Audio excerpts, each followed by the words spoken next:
Hey you all, once again welcome back to my channel. How are you? I hope you all are absolutely great.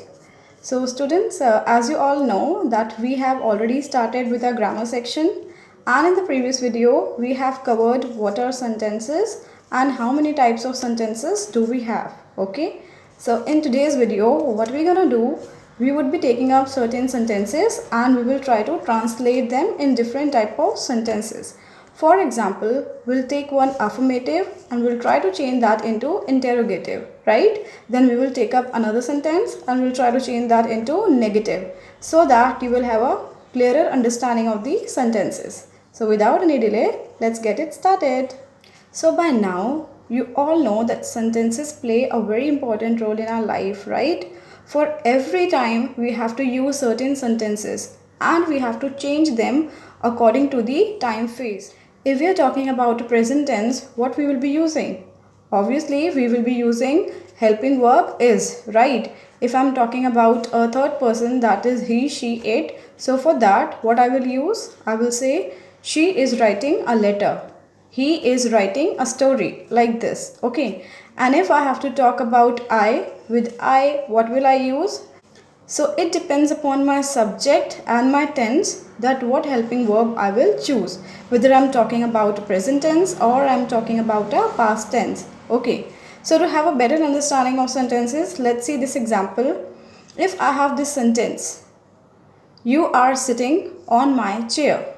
Now firstly, we have to identify the type of sentence. Can you tell me what type of sentence is this? You are sitting on my chair.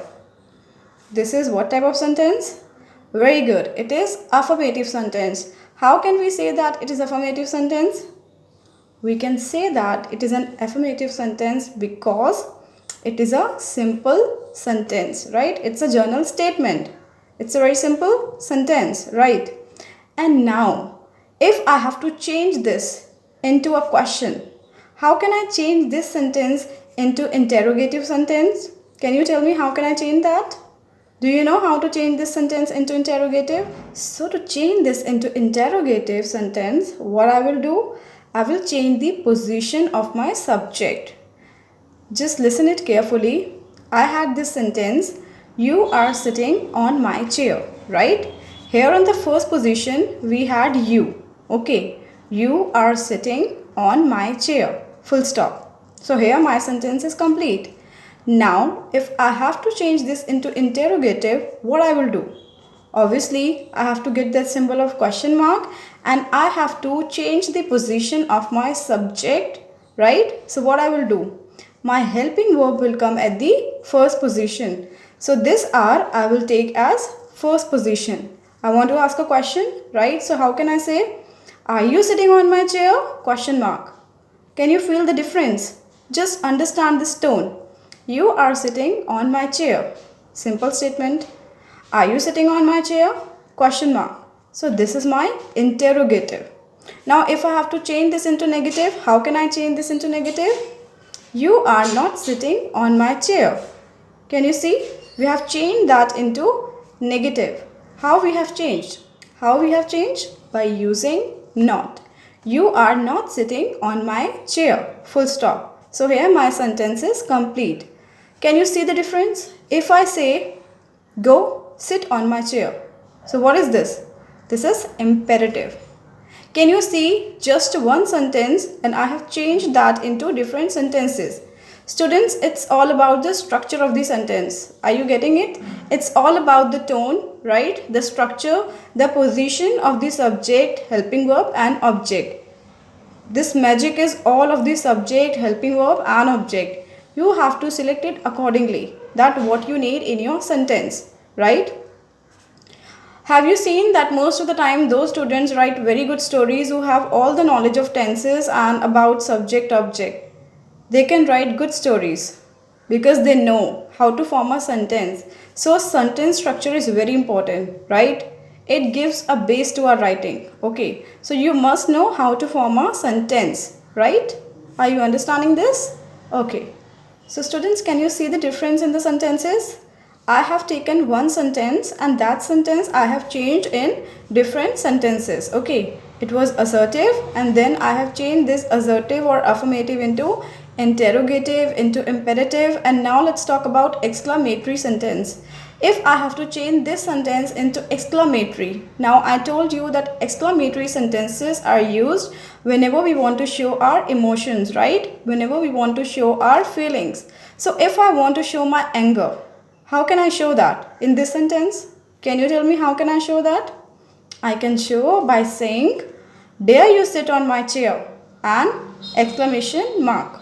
So what does it represent? It is representing my anger. That dare you sit. You sit on my chair and then see what I'm gonna do. Right? So this is how I'll show my anger. Are you understanding? Dare you sit on my chair and exclamation mark. So this is how we can change the same sentence in different forms. It's all about the symbols we use, right? The type of punctuations we are using and the type of structure. It depends upon the structure of the sentence. Are you getting it? Okay. So now let's see some of the other sentences. I hope you're getting it how to change it. Try to practice some of these sentences by yourself, okay? And please do the assignments thoroughly. If you will do practice, you will understand the type of sentences quickly and easily, okay? So students, if we talk about our sentences and if we particularly talk about our interrogative, it doesn't matter that it will always start with what and where. It can start with any other word also. Like it can start with your modal verb. If you use could, would, right? Shall I take this? Could you please give me your book for 2 minutes? Like this, okay? Then we have do, did, have, had. All these helping verbs are used in order to make questions, right? We can have so many things. It depends upon the sentence and it depends upon the tense, okay? We can use was, we can use were, then we can use are. If I say, just pay attention over this example. If I say, you are Ram, right? If I say, you are Ram. In this sentence, what is this? It is affirmative, right? It's a general statement. But if I have to change this into interrogative, how can I change this into interrogative? Are you Ram? Can you see? You are Ram, full stop. So this is my affirmative. But if I have to change this into interrogative, how can I change that? Are you Ram? Question mark. So here, if I take this sentence, you are Ram. So you is at the first position, R is at the second position and Ram is the at third position, right? But now if I have to change this into question, I have to take this R at the first position in order to make it a question. Are you understanding this? Are you Ram? So I have changed the position of my sentence, right? I have to change the position of my subject object so that I can change the sentence in different formation. Are you understanding? Are you Ram and question mark. And what does this question mark symbolizes? This question mark symbolizes interrogative sentences, right? I hope you're getting it now. Understood? Okay. So students, I hope that interrogative is clear to you all, right? Is it clear? So now we'll move on to the next one, that is imperative. Yes, you understand what is imperative? I already told you in my previous video. Imperative means when we are using it for request, for commands, right? And for advice. Okay. So if I have to say, please shut the door. Please shut the door. So what is this? I'm giving a command, right? So now most of the time we see such sentences. Do not waste food. Full stop. Do not waste food. So this is also imperative, but this is negative imperative. Why it is a negative imperative? Because what we have used here, do not. Can you see? We have used here not. So this is negative imperative. Why negative imperative? Because here we have used not. Okay. Do not touch the switch with wet hands. Do not touch the switch with wet hands. So this is also imperative. I'm giving a command that don't do this, okay? But this is a negative imperative. So this is the example of negative imperative, okay? Imperatives are used whenever we are giving a command, we are making a polite request, or we are giving orders, right? Are you understanding this? So if I have this sentence, do not share your credit card password. What is this? Do not share your credit card password.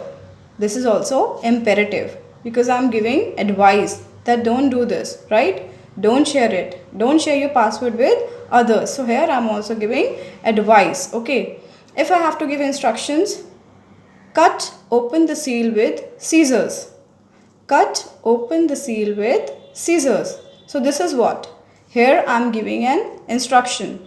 So whenever I'm giving an instruction, I'm making a polite request or I'm giving an order. So what are these?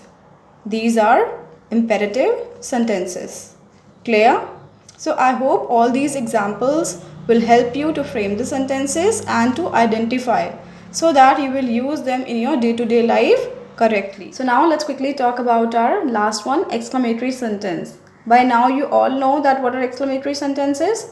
It is used whenever we are surprised, right? When we are angry, we want to show our emotions. When we are excited, so all these things, whenever we are sad, excited, angry, shocked, so all these expressions we can express through this exclamation mark, right? For example, how amazing the sunset looks. We are surprised, we are charmed by the beauty. So how can we say how amazing the sunset looks? And what we will use? Exclamation mark, right? So this is how we talk about the beauty. If I say, what a sad sight. What a sad sight. An exclamation mark. It means you have seen something very distressful, right? Something which is very sad. So you are not feeling good. So what you are saying? What a sad sight. And exclamation mark. So are you understanding how we are using these? Wow, it works. If somebody is giving you any formula or somebody is giving you some suggestion and it works. So what is your reaction to it? Wow, it works. Exclamation mark. So it means that that idea has somehow helped you in a better way. So are you understanding how we are changing it? Getting it? How we are using them in our day-to-day sentences, in our day-to-day life? So students, I hope the structure of framing sentences is clear to you all, right? See, it is very easy. It's all about the right identification. We must identify what is our subject, what is our helping verb, what is our object, what is the time phase which we are talking about. We are talking about present, we are talking about future, or we are talking about past. So accordingly, we have to select the helping verb, right? All the magic is about the right position, that we have to place our sentence accordingly, right? In which manner? We have to choose the right position.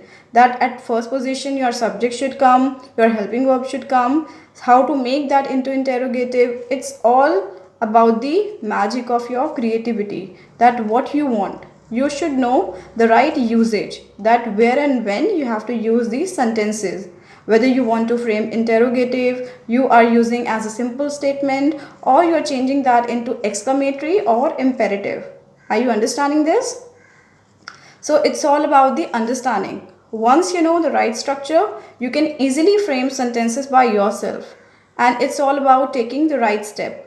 First we start from sentence and then we move to paragraphs, right? If you know how to use the sentence properly, only then you would be able to make a better stanza or paragraph, right? So I hope this all is clear till here. If you have any doubts, you can mention me in the comment section. So accordingly, you have to complete your assignments which are based on the explanation of the video lessons. Okay students, clear to you all? So students, that's it for today's class, and now this was all about the explanation. Now I'll be talking about your queries. Students, most of you have been continuously asking me in the comment section about the work procedure, that ma'am, how to do, what to do, where to do. See, if you're watching my video for the first time, this is my humble request that please go back to my previous videos where I've already instructed you that how to do the work, and then please proceed on, okay? And those who are asking me that we have to maintain 2 notebooks, so no, you don't have to maintain 2 notebooks, okay? You all know that it's your lockdown time, so please, whatever sources are available to you, please do the work accordingly. I'm not asking you to purchase different registers. If you are having registers, start doing the work in registers. If you are not having registers, please maintain sheets, pin pages, right? Keep them secured in a folder. Do the work date wise, right? And then heading wise. Chapter 1, part 1, then chapter 2, part 1, chapter 2, part 2, like this. Assignments you have to do date wise whenever you are doing. It depends on you, okay? So please do that accordingly. You don't have to make 2 notebooks. Please maintain one register. So I hope it is clear to you all. If you are not having registers, please do it on sheets, and if you are not having sheets, do it in rough notebook, right? Utilize your pages, use your old notebook, tear the pages and use them, okay? I hope it is clear to you all. Please don't ask me in the comment section about the work procedure. I have already explained it. It depends on you. Whatever resources you are having, please utilize them. And you only have to maintain one notebook, one register. Is that clear to you all? So students, now I'll meet you all in the next video lesson. Till then, keep on completing your assignments and stay updated. And yes, before going, don't forget to like the video, subscribe to my channel and share the videos with your classmates and friends. Goodbye. Take care.